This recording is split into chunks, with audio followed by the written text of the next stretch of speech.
এটা হলো আজকের রেসিপি। অত্যন্ত লোভনীয় এবং সুস্বাদু একটি রেসিপি, যা খেতে সকলেই কিন্তু খুব পছন্দ করে। হ্যালো ফ্রেন্ডস, আমি জলি, আমার কিচেন জলিস কুকবুকে আপনাদের সবাইকে স্বাগত। এখানে আমি একটা বড় পাত্র নিয়ে তাতে দিয়ে দিচ্ছি 1 বাটি পরিমাণ ময়দা। এরপরেতে দিয়ে দেব সামান্য পরিমাণ চিনি, দিয়ে দিচ্ছি ঘি,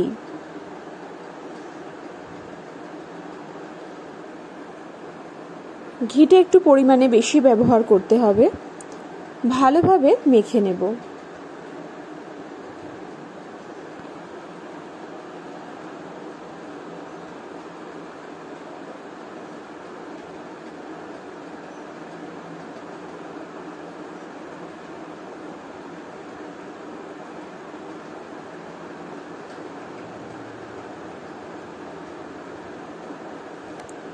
খুব ভালোভাবে কিন্তু আমি এটাকে মিশিয়ে নিলাম।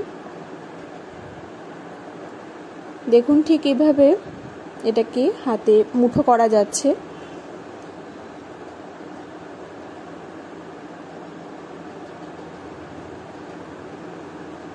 এরপর অল্প অল্প করে দুধ দিয়ে একটা ডো তৈরি করে নেব।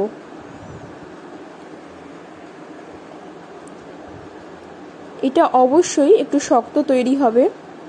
কভার করে রেখে দেব 20 মিনিটের জন্য। এরপর লেচি কেটে নিলাম। খুব ভালোভাবে বেলে নেব। দেখুন, আমি এখানে একটা রুটি বেলে নিয়েছি। এরকম থিকনেসটা হবে। এর উপর থেকে সামান্য রিফাইন তেল লাগিয়ে দিচ্ছি।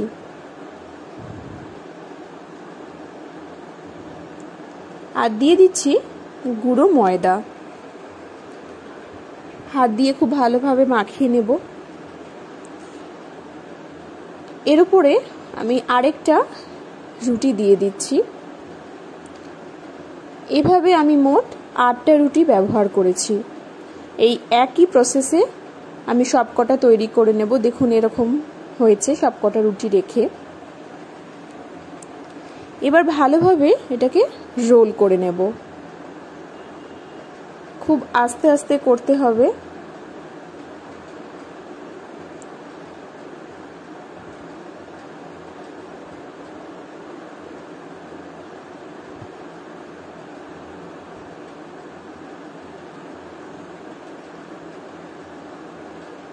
সামান্য একটু জল দিয়ে এটাকে আমি একদম সেট করে নিলাম।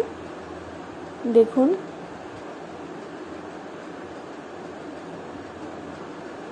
এটাকে হাতের সাহায্যে এভাবে করে একটু পাতলা করে নেব।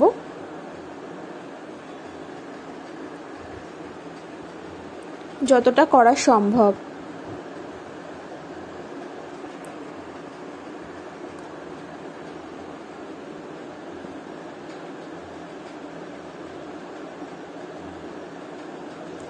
এবার একটা ছুরির সাহায্যে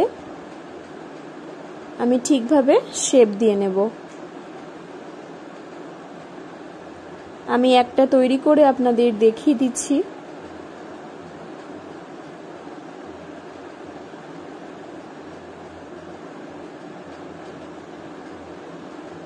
দেখুন, ঠিক এরকম শেপের হবে। এইভাবে আমি সবকটা তৈরি করে নেব। দেখুন, আমি এখানে সবকটা তৈরি করে নিয়েছি।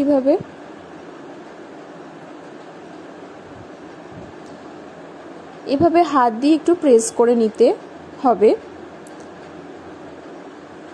আবারও একটু হালকা হাতে বেলে নিতে হবে আস্তে আস্তে করে।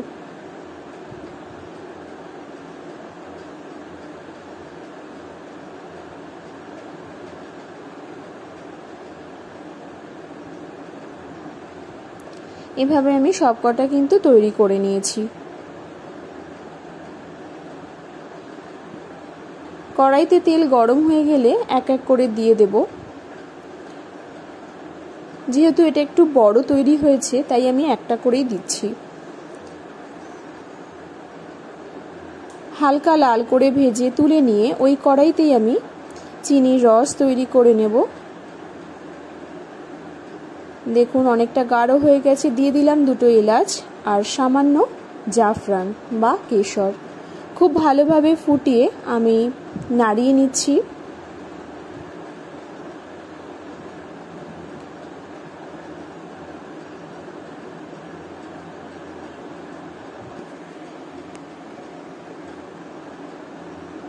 আলাদা একটা কড়াইতে ঢেলে নিলাম। দেখুন রসটা কিন্তু একেবারেই তৈরি। কতটা সুন্দর কালার এসেছে আর কতটা ঘন হয়েছে। এইভাবে এক এক করে তৈরি করে নেওয়া এগুলো দিয়ে দেব।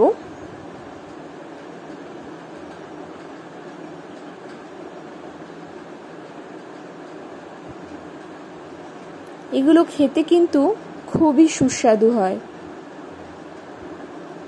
বিকেলে হালকা খিদেতে এরকম একটা মুখরোচক মিষ্টির রেসিপি থাকলে সকলেই কিন্তু খুব পছন্দ করবে, ছোট থেকে বড় সবাই।